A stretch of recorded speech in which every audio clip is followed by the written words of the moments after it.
Hello friends, welcome back to a channel. तो कल के दिन हमने बात की थी कि जो निफ्टी है वो ऊपर की साइड दिख रही है, बुलिश साइड दिख रही है।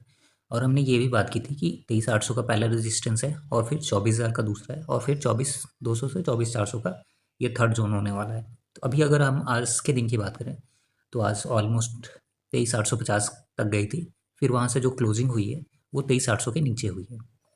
तो आज के दिन हम थोड़ा सा मार्केट के बिहेवियर को देखेंगे और उसके बाद से Dow Jones, Nasdaq, gold, silver and और इन सब चीज़ों को कवर करेंगे। तो स्टार्ट करते हैं। डाउ जोन्स की बात करें तो अभी 47,000 के आसपास आ चुका है और 47,400 तक गया था और फिर यहाँ से जो क्लोजिंग आई है वो 46,000 47,000 के आसपास आई है। जो प्राइस एक्शन बन रहा है डेली पे वो थोड़ा सा नेगेटिव ही है, बट अगर हम थोड़ा सा वीकली पे देखें तो वीकली पे थोड़ी पॉसिबिलिटीज़ दिख रही है। अगर डाउ जोन्स इस वीक इस जोन के आसपास कहीं पे भी क्लोजिंग करता है तो अच्छा है। नेक्स्ट वीक, इस वीक की क्लोजिंग कहीं पे भी हो मैटर नहीं करता, ठीक है। हाँ, इस कैंडल के नीचे ना हो। और क्योंकि क्या है कि अभी ये जो कैंडल बना है काफ़ी अच्छा है, तो नेक्स्ट वीक की कैंडल अगर यहाँ पे क्लोजिंग होती है या फिर इस जोन पे क्लोजिंग होती है, बेसिकली क्या है कि अभी ये जो कैंडल है ना और जो इनसाइड कैंडल बना है ये काफ़ी मतलब यूनिक रहता है, ठीक है। जब भी ये बनता है तो एक चांसेस रहते हैं कि मतलब ट्रेंड रिवर्सल का। तो यहाँ से हो सकता है कि नेक्स्ट वीक से या फिर नेक्स्ट वीक के बाद से हमें एक ट्रेंड रिवर्सल देखने को मिले डाउ जोन्स में। नैस्डैक की बात करें तो नैस्डैक में सपोर्ट ले चुका है। नैस्डैक ऑलमोस्ट 24,250 के आसपास, 250-300 के आसपास।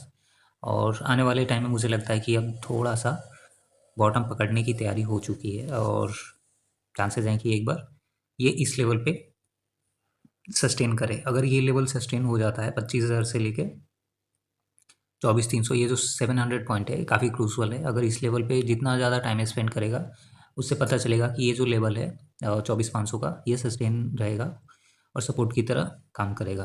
बट अगर ये लेवल ब्रेक होता है तो फिर हमें फर्दर फॉल देखने को मिलेगा। बट जब तक ये फॉल नहीं करता है तब तक मार्केट एक रेंज में ही रहेगा। नास्डैक। गोल्ड की बात करें तो गोल्ड एक बार फिर से गिरना स्टार्ट हो चुका है और 5,000 के नीचे आ चुका है। वीकली पे देखें तो वीकली पे ये थर्ड वीक है जहाँ पे लगातार नेगेटिव कैंडल्स बन रहे हैं, रेड कैंडल बन रहे हैं, ठीक है। तो अगर ऐसे ही आता रहा तो ये 4,800 फिर 4,600 एक बार फिर से दिख जाएगा। सिल्वर की बात करें तो सिल्वर भी ऑलमोस्ट 80 के नीचे आ चुका है और वीकली कैंडल पे अगर ये कैंडल यहीं आसपास कहीं पे क्लोज हो जाती है, लाइक 80 के आसपास, 82, 83 या फिर 79 पे भी क्लोज हो जाता है तो काफ़ी अच्छा होगा और आने वाले वीक में यहाँ से ट्रेंड रिवर्सल हो सकता है। तब हमें हो सकता है कि 85-90 के लेवल फिर से देखने को मिले। तो अभी अगर हम निफ्टी के वीकली कैंडल्स देखें तो काफ़ी अच्छे हैं और मतलब एक स्ट्रेंथ दिख रहा है कि हाँ भाई 23,000 का सपोर्ट लिया हुआ है निफ्टी ने।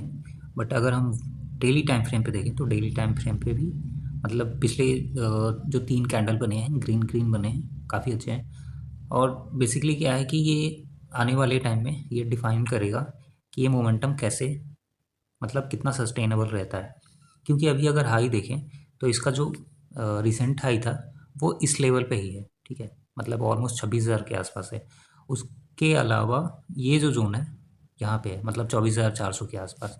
तो अगर 24,400 ब्रेक कर जाता है ईजिली, फिर हमारा जो नेक्स्ट लेवल निकल के आएगा वो निकल के आएगा 25,000 का। तो 24,400 के बाद से जो एक नेक्स्ट हर्डल रहने वाला है वो रहेगा अपना 25,000 का, ठीक है।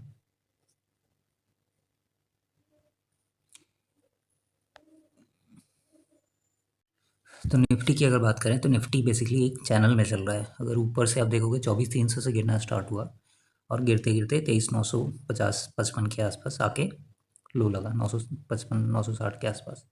फिर यहाँ से रिकवरी स्टार्ट हुई, ठीक है। अगर रिकवरी देखें तो ऑलमोस्ट 800 पॉइंट की हो चुकी है, ठीक है। तो अगर इस लेवल पे देखें तो 800-900 पॉइंट की रिकवरी पिछले ऑलमोस्ट 3 दिनों में हुई है, जो कि ठीक ठाक है।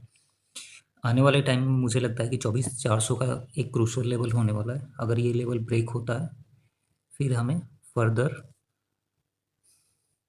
ये जो 25,000 का लेवल है वहाँ तक, मतलब 24,800 तक दिख सकता है। ठीक है, 24,800 तक ईजिली दिख रहा है कि मतलब मार्केट 24,800 तक जा सकता है।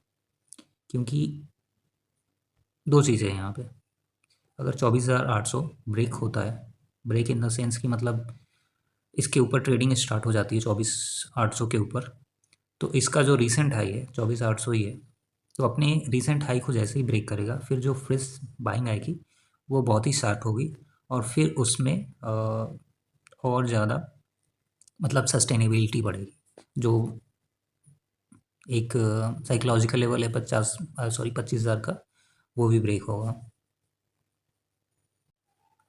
तो ये बेसिकली सेंसिबल का एक चलते रहता है, सेंसिबल का कि मतलब मंथ में किसने ज़्यादा किया है, वीक में किसने ज़्यादा प्रॉफिट किया है, इस तरीके से। ठीक है, तो एक बंदा है, उसकी मैं स्टोरी बताता हूँ। एक बंदा है जो पहले पे फ़ोन में जॉब करता था। ठीक है, उसकी जो पैकेज थी, एनुअल पैकेज, वो 50-60 लैक्स के आसपास थी। उस बंदे ने जॉब छोड़ी, 60 लाख का कैपिटल उठाया। ठीक है, उस 60 लाख के कैपिटल से विद इन ए 3 मंथ वो 1.5 करोड़ तक गया। फिर 1.5 करोड़ के बाद से उसका जो कैपिटल है पूरा वाइप आउट हो गया। 1.5 करोड़ से 17 लाख पे आ गया। फिर 17 लाख से फिर 20-25 लाख तक गया। तो जर्नी ऐसे स्टार्ट हुई उसकी। फिर अभी ऐसा है कि मतलब आप देख सकते हो कि 14 करोड़ का प्रॉफिट है। ऐसा नहीं कि मतलब ये पहला है, ऐसे हज़ारों नाम हैं इंडिया में, यूएसए में, वर्ल्ड वाइड आपको मिल जाएंगे ट्रेडर। सबकी जो जर्नी होती है सेम ही रहती है। कैपिटल है, अर्ली स्टेज में किसी को प्रॉफिट होता है, किसी को लॉस होता है, बट ये जो पूरी एक जर्नी है ना, वो 1 महीने 1 साल की नहीं है। वो मतलब हर दिन की है। हर दिन अगर तुम एक ही गलती करते जाओगे तो तुम्हारी ज़िंदगी ख़त्म हो जाएगी और तुम इम्प्रूव नहीं कर पाओगे। यही रीज़न है कि इसने भी ये चीज़ की थी। और ये इसके 2-3 इंटरव्यूज़ हैं बहुत लोगों के साथ। ठीक है, विवेक बजाज के साथ और अदर्स के साथ, जिसमें इसने अपनी पूरी जर्नी को बताया है कि कैसे, कब, कितना हुआ, सारी चीज़ें ओपनली बात की है इसने। तो आप जाके देख सकते हो अगर कुछ देखना चाहते हो तो। फिर बेसिकली क्या होता है कि दो चीज़ें हैं। एक तो तुम्हारे पास कैपिटल होना चाहिए, और दूसरी चीज़ कि तुम पूरा टाइम दे पा रहे हो या नहीं दे पा रहे हो।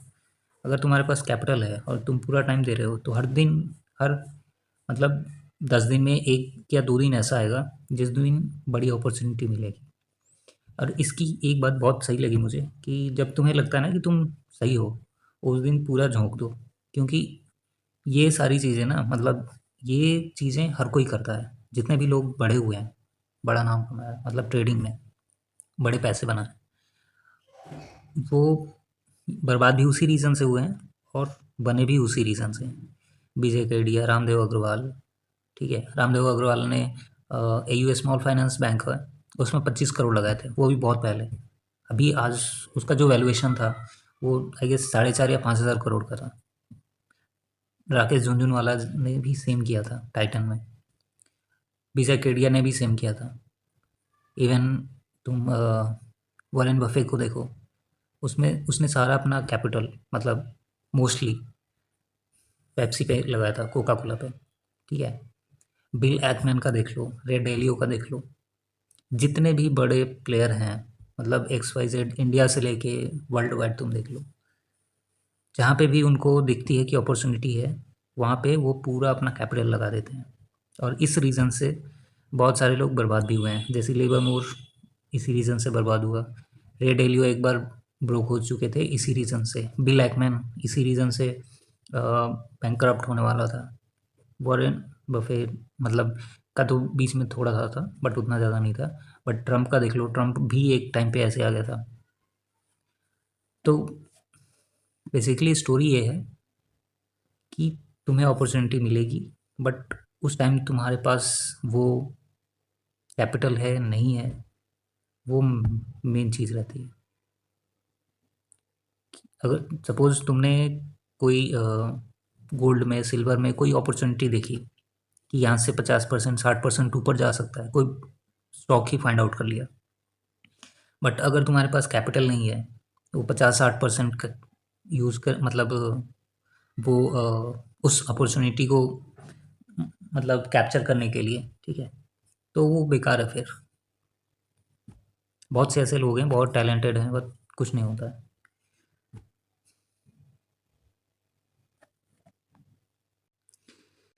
तो यही लर्निंग है कि जब भी कोई भी अपॉर्चुनिटी दिखे, उसे ग्रैब करो और होल्ड करो, क्योंकि पैसा बनाना इजी है, पैसे बनते हैं, बट उसमें क्या है कि तुम्हें, देखो, तुम स्टॉक से बहुत ज़्यादा पैसे नहीं बना सकते। बना सकते हो लेवरेज लेके फ्यूचर्स में, ऑप्शंस में, ठीक है, और जितने ज़्यादा पैसे बनते हैं वो फ्यूचर्स में ही बनते हैं। स्टॉक में क्या होता है कि स्टॉक में तुम्हारी पोजीशनिंग हो जाती है अच्छी खासी, बट उस पोजीशनिंग से तुम उतना बड़ा वेल्थ क्रिएट नहीं कर सकते शॉर्ट टर्म में। शॉर्ट टर्म में वेल्थ क्रिएट करने के लिए तुम्हें फ्यूचर्स एंड ऑप्शन का सहारा लेना ही पड़ेगा, लेवरेज लेनी ही पड़ेगी, ठीक है। ये इसका सेंसिबल का प्रॉफिट है, 7 करोड़ का। ये कब का था? ये फरवरी का है। फिर उसके पहले जनवरी का था 16 करोड़ का। ROI देखो 77 करोड़, ठीक है, 77%। उसके बाद से बंदे ने मतलब हर चीज़ शो किया हुआ था। तो यहाँ पे 62%, 20 जनवरी के आसपास। तो ऐसा नहीं है कि पैसा नहीं बनता है, बशर्ते आपके पास पैसा होना चाहिए। क्योंकि जिसकी भी जर्नी देखोगे ना, कि उसने कितने पैसे बनाए हैं, ठीक है, वो देखते हैं इसका सेंसिबल का। बेसिकली क्या है कि तुम्हारे पास 60 लाख होना भी चाहिए, और 60 लाख से 11 लाख 17 लाख जाने के बाद से ना, आदमी के अंदर हिम्मत नहीं बचती है। देखो, निफ्टी के कॉल्स बाई किए थे इसने, फिर उसके बाद से पुट भी बाई किए थे, 15x05। ओ सॉरी, गोल्ड का था ये, गोल्ड का फ्यूचर है। बेसिकली क्या है कि इसका जितना भी प्रॉफिट है वो कमोडिटी से ही आया हुआ है।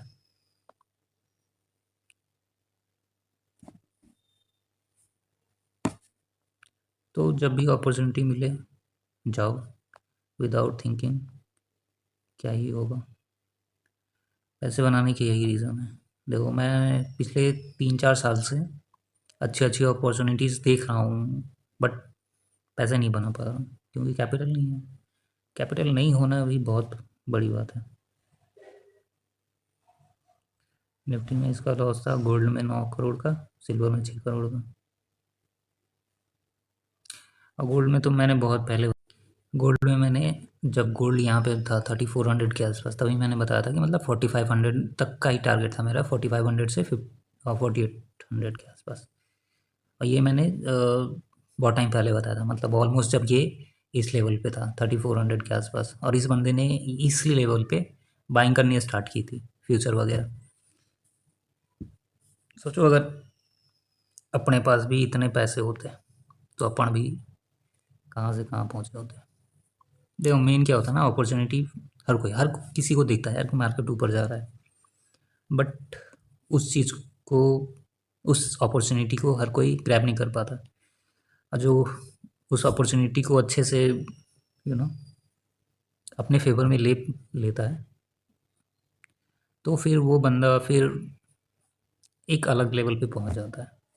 अदरवाइज मतलब जो वो 1% है,